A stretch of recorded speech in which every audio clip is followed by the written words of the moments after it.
Next up, and hopefully she's making her way to the stage, here she is, Julia Herbst. She will tell us about solar solutions.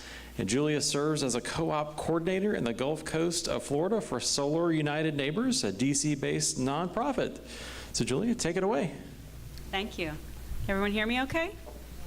No? You really got to lean into it. A little short, okay, a little closer there? Yeah. Yes. Well, thank you, entirely possible. Thank you all in the room for all your energy and your vision and your hard work. So I have the easy part of telling the nice sunny stories here after the doom and gloom. And I was a little unsure how to frame this presentation. I'm usually teaching about solar to novices, and now I'm preaching to the choir.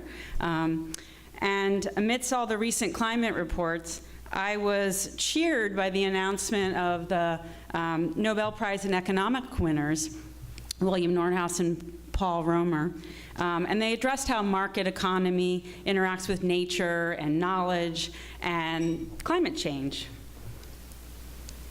Okay.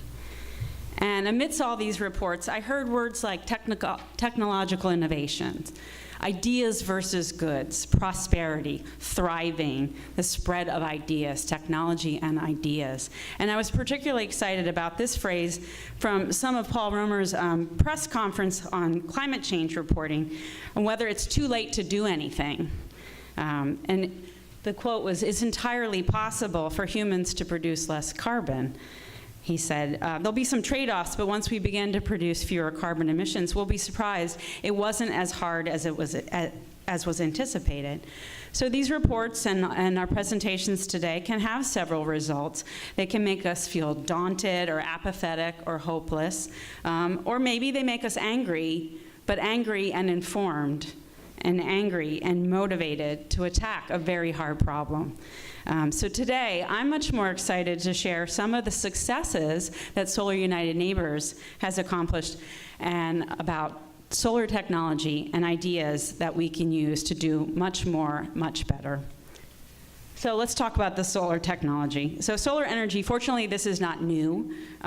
It is here and now. It is simultaneously local and global. So back to working on cruise ship Earth, local and global.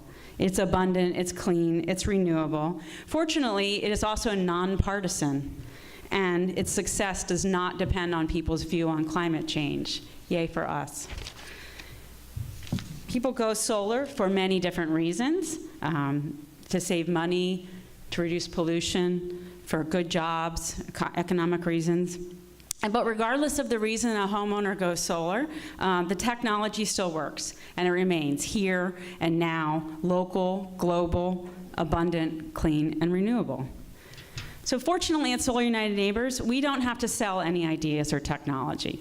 We're a nonprofit national organization. We're vendor neutral. We have field operations in 9 states. We're adding Texas, Colorado, and Indiana. Yay, we're gonna keep growing. In Florida, we've partnered with the League of Women Voters to expand access to solar by educating Floridians about the benefits of distributed solar energy and helping them organize in group solar installations. We believe homeowners should have the right to produce their own power, and we envision a clean, equitable energy system that directs control and benefits back to local communities. We are people-centric, so this idea is connecting the technology and the ideas always through people. Starting with these 2 boys, these middle schoolers, who came home to our now executive director, their mom, wanting to go solar, to seniors wanting low electric bills in their retirement years as they get ready to sell their lifelong home that is now solar for a good price. We do this through this model, through this cycle. We help people join together, go solar, and fight for their energy rights. And you can enter this circle in any portion at any time, in any way. We also join people together through solar co-ops, of course, and we'll talk about that. But we also join together through deep and broad volunteer engagement. We join through events like open houses, film screenings, solar happy hours. These are ways you can begin to be a part of the solution that makes our future entirely possible. We join together people through knowledge networks, like our solar listserv, or conferences, or competitions. Our solar online group is a place where novices and experts can have conversations about anything from homeowners insurance to how to clean their panels, and we don't recommend that, to how to get power out of your electric vehicle during a power outage. Conferences like our Solar Congress, which is happening this Saturday, December 1st, in Miami, bring together people for information, city strategies, and new technology.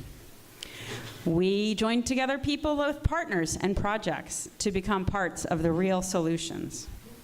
The charge and the challenge now is to make connections with more and more unlikely partners, more unlikely neighbors, and spread solar literacy across more and more organizations. And Solar United Neighbors certainly joins together with cities like St. Pete, Orlando, Gainesville, and certainly Sarasota as a perfect fit for the Ready for 100, for drawdown, for their sustainability goals to meet that renewable zero emission energy targets. We focus on solar. When we focus on going solar part of the cycle, we focus on a distributed energy system. It's distributed solar energy because it provides more community benefits versus utility scale projects and things like habitat that we're spoken about. So this approach really focuses on local power and local growth, and in turn, it promotes energy democracy. We help people go solar through co-ops. That's the core of our work. These are groups of neighbors. They go solar together. They involve free public information sessions. They involve local outreach.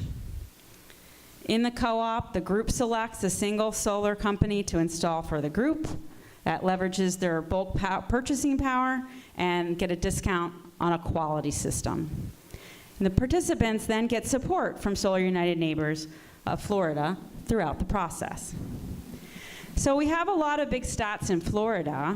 We've had 40 solar co-ops implemented in Florida since 2015. Over 6,000 homeowners have been educated through our programs. We've installed over 11 megawatts of total capacity. We've created jobs and invested in the community. But locally, let's talk locally. So we've engaged so far in 3 solar co-ops, in Sarasota in 2016, in Manatee in 2018. Sarasota in 2018 is now open and beginning installations. And the stats on that, so far, on those 3 co-ops, we've helped 169 homeowners go solar. That's almost 1.6 megawatts that we've installed through the solar co-ops, and the equivalent of almost 60 million pounds of carbon through a lifetime offset. That's a lot of offset. 45 jobs created, and over $3 million invested through these solar co-op installations. Here's a map of some of the installations and signed contracts, and we expect that to grow.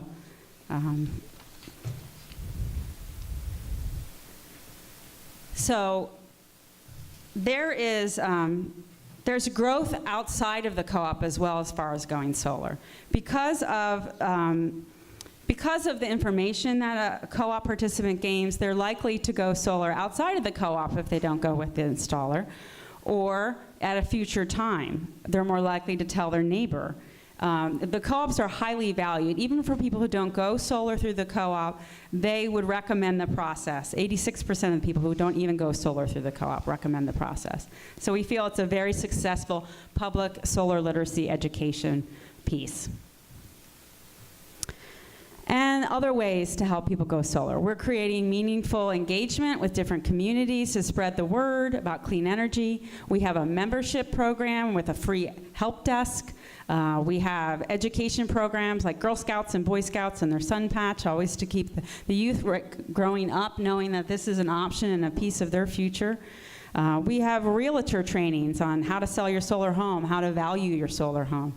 And we have a solar business directory that we want to grow. So when you travel and you go around, do you want to patronize a solar business? The portion about fighting for our energy rights, Solar United Neighbors is active in that, whether it's legislation campaigns on ballot initiatives, working on fighting, help maintaining net metering policies, or reducing barriers to permitting for solar installations. These are ways that we're fighting for our energy rights. And we're fighting for solar democracy, which requires engaged, active citizens and a strong marketplace. People who've gone solar with our co-ops are twice as likely to take advocacy actions, and they do want to volunteer. We help the market through installer support. We're accelerating a very competitive market, and we help grow the early adopters by getting them over this hurdle of understanding solar and its costs and how it works. We're also marketing some new co-ops with EV co-ops and battery storage co-ops. We're developing guides and programs. Most of the homeowners want to own, finance, and control their energy, and most are considering adding storage. And if because you're missing the transportation session over there, just for our stats, 28% of solar owners have electric vehicles, and that is growing, and we're measuring that. So because clean energy future is entirely possible, let's get busy with this technology and the ideas.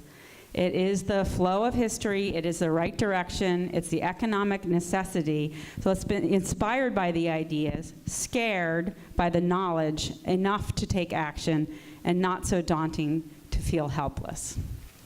So thank you very much. Thank you so much, Julia. Please have a seat over here on the side, and we're going to switch over to the questions. So if you all have a question for our panel,